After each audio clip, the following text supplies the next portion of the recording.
By the special technique of Kriya Yoga, the ingoing breath of prana and the outgoing breath of apana are converted into cool and warm currents. In the beginning of the practice of Kriya Yoga, the devotee feels the cool prana current going up the spine and the warm apana current going down the spine, in accompaniment with the ingoing and outgoing breath. The advanced Kriya Yogi finds that the inhaling breath of prana and the exhaling breath of apana have been evened, neutralized, or extinguished. He feels only the cool current of prana going up through the spine and the warm current of apana going down through the spine. These subtle specialized currents of prana and apana are born of the ubiquitous prana, or intelligent life force, that creates and sustains the body.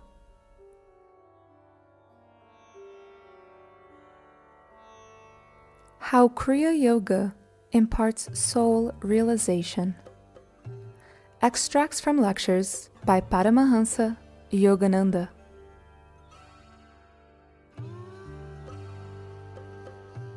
The prana, or crystallizing current, is connected with the ingoing breath. It is the specific medium by which the oxygen in the ingoing breath is converted into life force.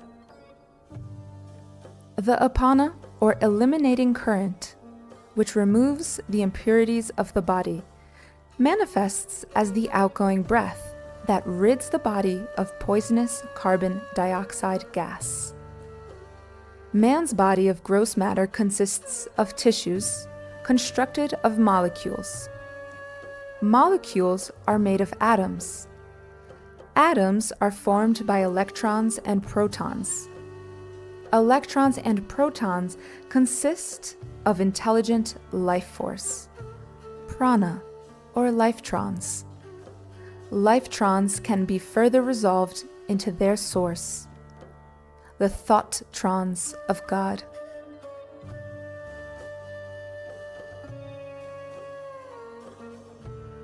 In the beginning was the Word, cosmic vibration, the creative life energy or vibratory thoughts of God.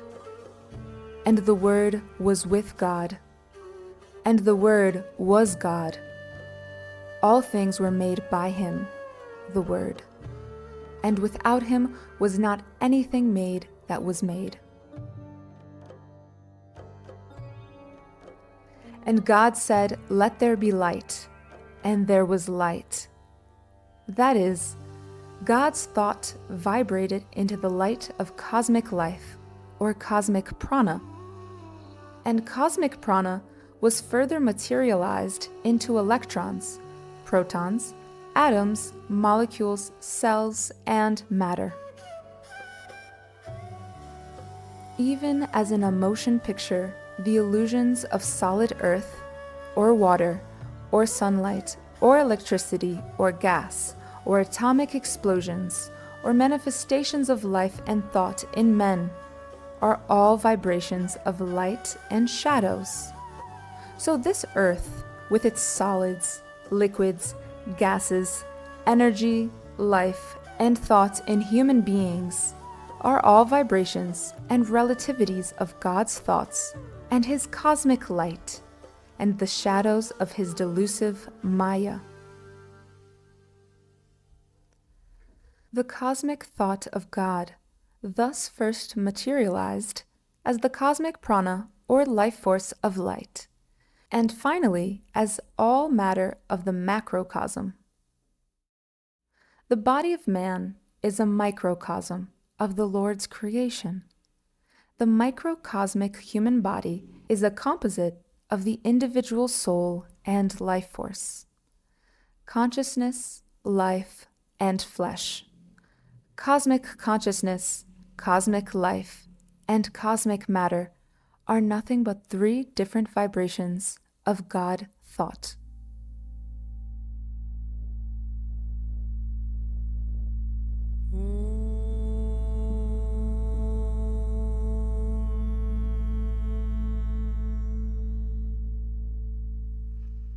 When the Kriya Yogi learns to dissolve the ingoing and outgoing breath into a perception of the cool and warm currents going up and down the spine, he then feels his body as sustained by these inner currents of life force and not by their byproduct of breath. He also realizes that the currents are sustained by the word, the divine vibratory cosmic light of prana that enters the body through the medulla. This life force becomes concentrated in and operative through the cerebral, medullary, cervical, dorsal, lumbar, sacral, and coccygeal centers that energize the body to its minutest cells.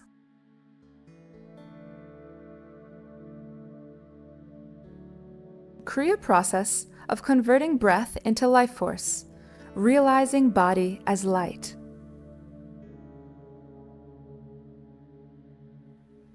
Jesus testified that man shall not live by bread alone, but by every word that proceedeth out of the mouth of God.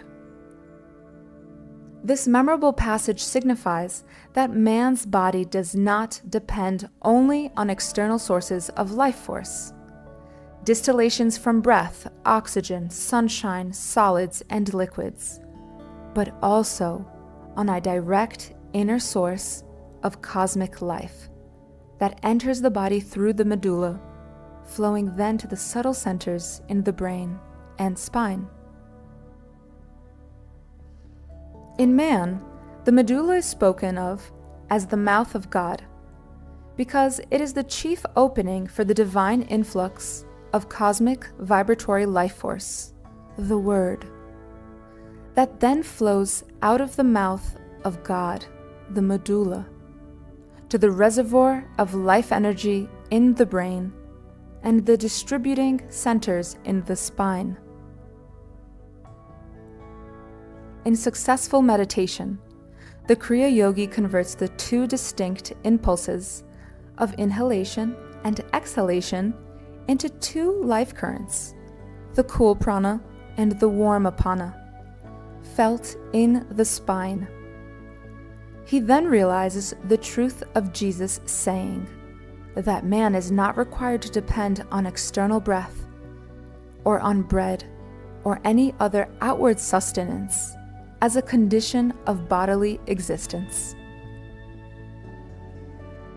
The yogi perceives the cool and warm currents in the spine to be constantly and magnetically pulling an extra voltage of current from the omnipresent cosmic life force, ever flowing through the medulla.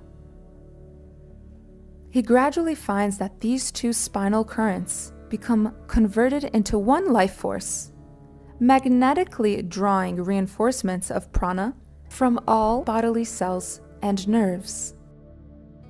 This strengthened life current flows upward to the point between the eyebrows and is seen as the tri-colored spherical astral eye, a luminous sun, in the center of which is a blue sphere encircling a bright, scintillating star.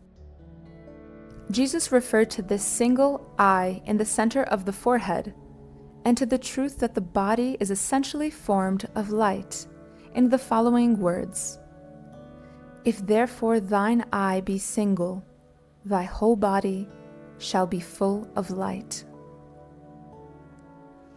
When the yogi is able to penetrate his mind into the spiritual eye, he perceives his body as made not of flesh, but of minute light cells of protons and electrons and lifetrons. The physical body is formed from two layers of currents, atomic currents appearing as flesh, and a more subtle layer of electrons and protons. The electroprotonic body, in turn, emanates from the pranic light currents of the superfine astral body. The whole astral body of man consists of various densities of light, even as a physical body is built up of the different tissues of the skin, flesh, bones, and internal organs. Through his spherical eye, the Kriya Yogi sees his astral body as made of lifetrons, the pranic astral cells. He perceives that the cosmic sunlight of life reflects its rays through the astral spiritual eye into the astral brain and astral plexuses. He perceives that the cosmic sunlight of life reflects its rays through the astral spiritual eye into the astral brain and astral plexus and astral nerve tubes, nadis, to sustain the astral body cells. He sees also that his physical body is nothing but a coarser light of electrons, protons, and atoms emanating from his finer astral body. By further advancement, the yogi perceives both his physical and astral bodies to be emanating from his causal or ideational body, which is composed of the coordinated thoughttrons of God.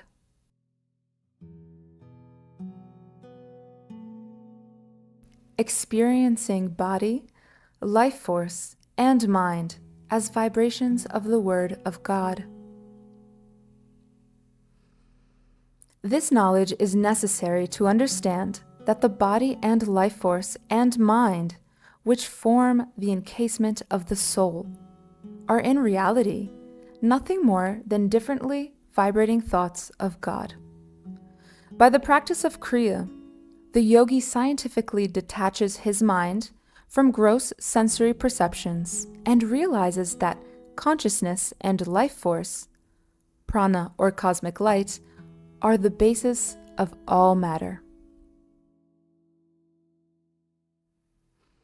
The Kriya Yogi adopts a scientific method to divert his mind and reason from the perception of physical flesh. He perceives the body as light and consciousness by rising above the gross perception of breath.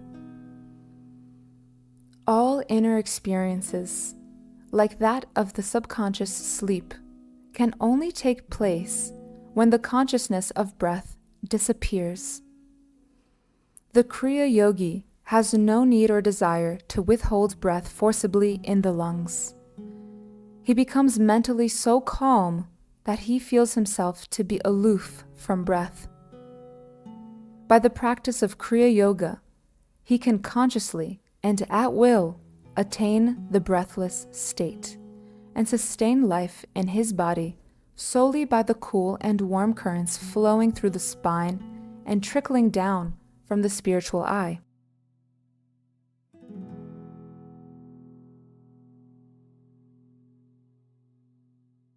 If a wet battery, which is sustained by electricity and dependent on replenishment of its water supply, could somehow be converted into a dry battery, it could do away with the dependence on water and be sustained by its own reservoir of energy recharged solely by electricity. Kriya Yoga similarly helps the body battery, which depends on cosmic life force flowing through the medulla and on oxygen, sunshine, liquids, and solids, to become converted so that it could sustain itself solely on the life force flowing into the body from the cosmic source and stored in the regenerative reservoir of life energy in the brain and spinal centers. The use of Kriya Yoga conclusively proves the truth in the Bible that man's body battery can live by the word or vibratory current from God. The life in the body is directly sustained by the cosmic prana flowing through the medulla, through the operation of Maya or delusion. However, man believes that he cannot live without food and other outward aids. He becomes erroneously dependent on the gross sources of energy, reinforcement through oxygen, sunshine, solids, and liquids. Man has formed a bad mortal habit in feeling that he cannot exist without a supply of energy from these material substances.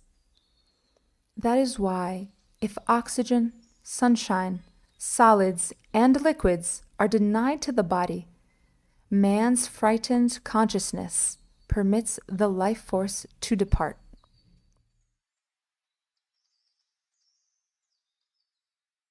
Neutralizing the currents of prana and apana, the breathless state of ecstasy.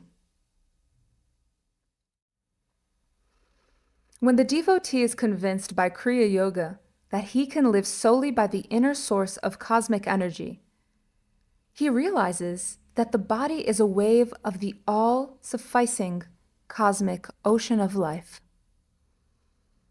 By the special technique of Kriya Yoga, the devotee, through perfect calmness, through a greater supply of energy distilled from oxygen in the Kriya breath, and through an enhanced flow of cosmic energy coming into the body through the medulla, is less and less subject to the necessity for breathing. By deeper Kriya Yoga, the bodily life, ordinarily dependent on reinforcement by life force, distilled from gross outer sources, begins to be sustained by the cosmic life only. Then breathing, inhalation and exhalation, ceases.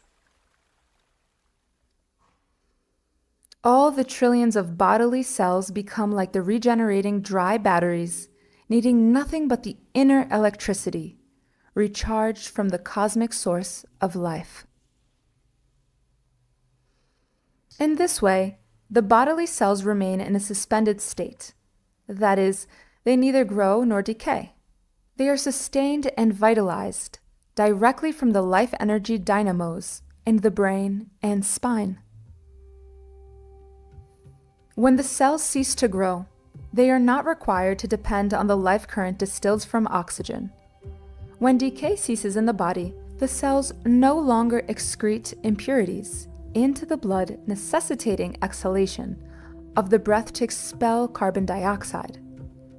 Being no longer required to pump carbon dioxide laden and oxygen-filled blood to and from the lungs, the heart becomes totally calmed. Breath and breathing are acquired mortal habits of the life force. Kriya Yoga restrains the life force to remember that it lives only by the cosmic source. Pranayama, or Kriya Yoga, signifies one thing: controlling the life force in the body by conscious will so that it does not depend on oxygen, sunshine, solids, and liquids, but on the inner source of cosmic life. Kriya Yoga Pranayama withdraws life force from the activities of the heart and the body cells by rendering those activities unnecessary, and unites that bodily prana with the cosmic life force. Man's slavish dependence on breath is thus realized to be delusory. When the yogi expert in pranayama can thus disengage at will the life force from its bondage to oxygen and so on, he can immortalize it by uniting it with the cosmic life. This stanza of the Gita highlights the necessity of neutralizing or making even the currents of prana and apana. This effect is made possible by the practice of Kriya Yoga, which recharges the body cells by the inner cosmic life so that inhalation and exhalation become even, that is, still and unnecessary. The life, mind, and intellect are active in the body and its senses when the life current flows outwardly through the afferent and efferent nerves as a result of the downflowing apana current. This outflowing current is uneven, restless, and erratic from the bombardment of impulses to and from the nerve centers, stimuli that constantly vary during the states of wakefulness and sleep. But when the life current is withdrawn into the spine and brain, This interiorization frees the life force from the excitants of the senses and their objects. The prana and apana currents flowing in the spine become calm and even, generating a tremendous magnetic power and joy.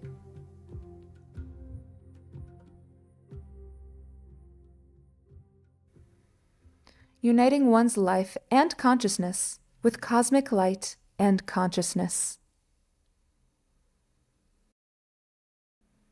As the meditation deepens, the downward flowing apana current and the upward flowing prana current become neutralized into one ascending current, seeking its source in the cerebrum. Breath is still. Life is still. Sensations and thoughts are dissolved. The divine light of life and consciousness, perceived by the devotee in the cerebrospinal centers, becomes one with the cosmic light and cosmic consciousness. Acquisition of the power of this realization enables the yogi to consciously detach his soul from identification with the body. He becomes free from the distressing bondage of desires, the body's attachment and longing for sensory gratification, fears, the thought of possible non-fulfillment of desires, and anger, the emotional response to obstacles that thwart fulfillment of desires. These three impelling forces in man are the greatest enemies of soul bliss. They must be destroyed by that devotee who aspires to reach God. Life force is the connecting and disconnecting link between matter and spirit, between body consciousness and soul consciousness. The ordinary man does not know how to get at the bodily prana directly. Therefore, this life force works automatically to enliven the body and senses by the medium of breath. And by the medium of breath, ties man's attention solely to his physical existence. But by the use of Kriya Yoga, the devotee learns how to distill life force out of breath and how to control prana. With this control, the life force can be switched off at will from the 5 sense channels and turned inward, thus diverting the soul's attention from the perception of material phenomena to the perception of spirit. By this scientific step-by-step method, the yogi ascends from the senses in actuality and not by a mere ineffectual mental diversion from them. He completely disconnects mind and reason and attention from the body by switching off the life force from the 5 senses. He learns scientifically to divert to the spine and brain the currents from his 5 sense channels, and thus to unite his consciousness with the joy of higher spiritual perceptions in the 7 centers.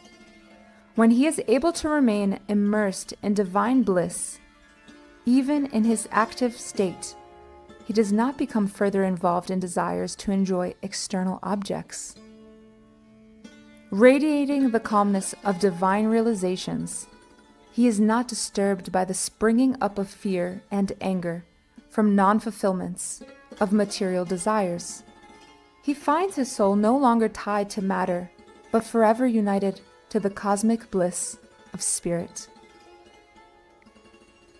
Such a Kriya Yogi, who scientifically withdraws his mind and intellect from the senses, and with unwinking gaze beholds the spirit through the astral eye, is a true Muni. The ordinary man watches the motion picture of matter in a limited portion of space, but the Muni, or accomplished yogi, can behold through his all-seeing spherical astral eye the entire light of creation that sustains all the cosmic motion pictures of the physical, astral, and causal universes.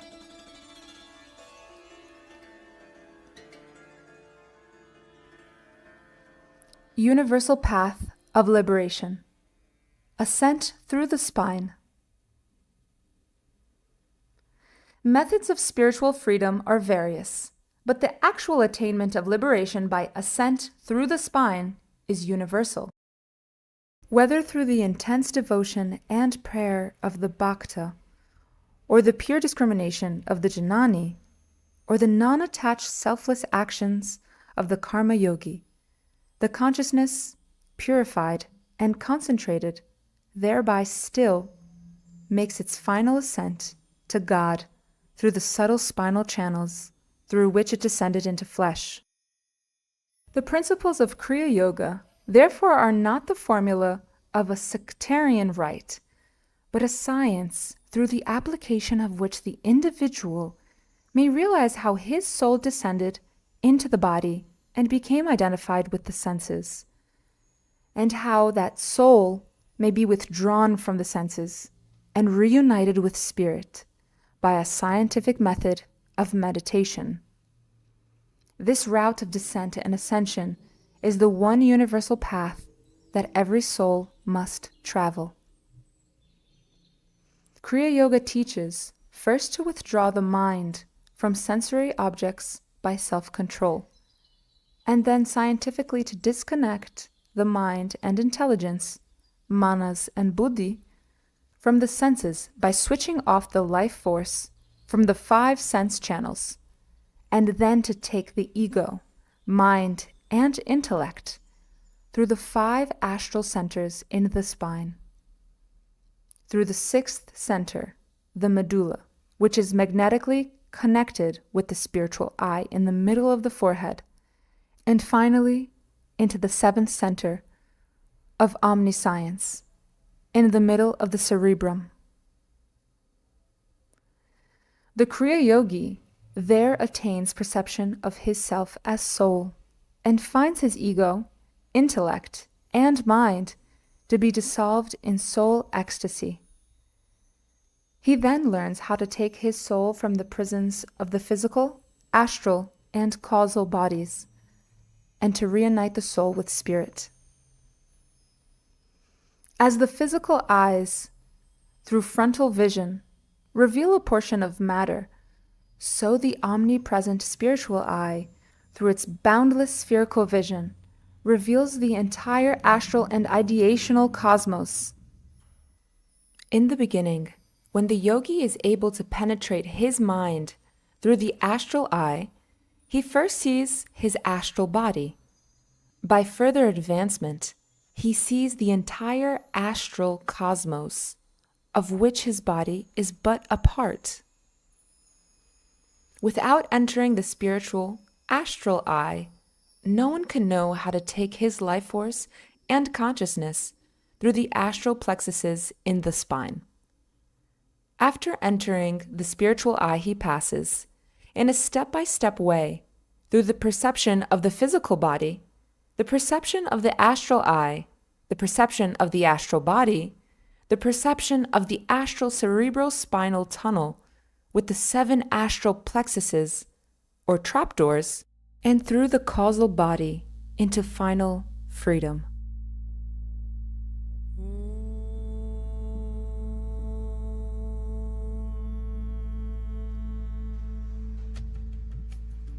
It requires intricate scientific explanation to interpret Kriya Yoga, but the art itself is very simple. Kriya Yoga, practiced deeply, will dissolve breath into mind, mind into intuition, intuition into the joyous perception of soul, and soul into the cosmic bliss of spirit. The yogi then understands how his soul descended into matter and how his prodigal soul has been led from matter back to the mansion of omnipresence, there to enjoy the fatted calf of wisdom. A man who has attained the spirit by the universal way of Kriya Yoga is spoken of as an accomplished Kriya Yogi or a Muni. After attaining this high Muni state, the yogi can work in the world as a rishi. A Muni is he who was ecstatically dissolved himself in God by the science of yoga. And a rishi is he who, after finding liberation as a Muni, goes on to live in the world as an example to others of the effectiveness of yoga as a supreme science of liberation.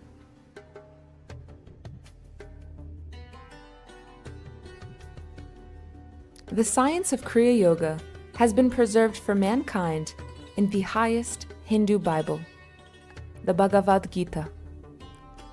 It is this Kriya Yoga that God gave to Manu, the original Adam, and through him to Janaka and other royal sages.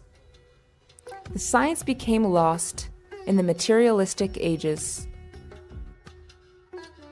Kriya Yoga was revived again in the 19th century by Mahavatar Babaji, guru of Lahiri Mahasaya. The ancient science of salvation is now spreading to all corners of the globe. In contradistinction to other teachings, Kriya Yoga not only points out the universal highway of ascending the soul to the spirit, but gives mankind a daily usable technique through whose practice the devotee, with the help of a guru, may re-enter the kingdom of God. One theoretical teaching leads only to another, but any true practitioner of Kriya Yoga finds it to be the shortest way and quickest conveyance to the kingdom of spirit. Excerpts from the book God Talks with Arjuna by Paramahansa Yogananda.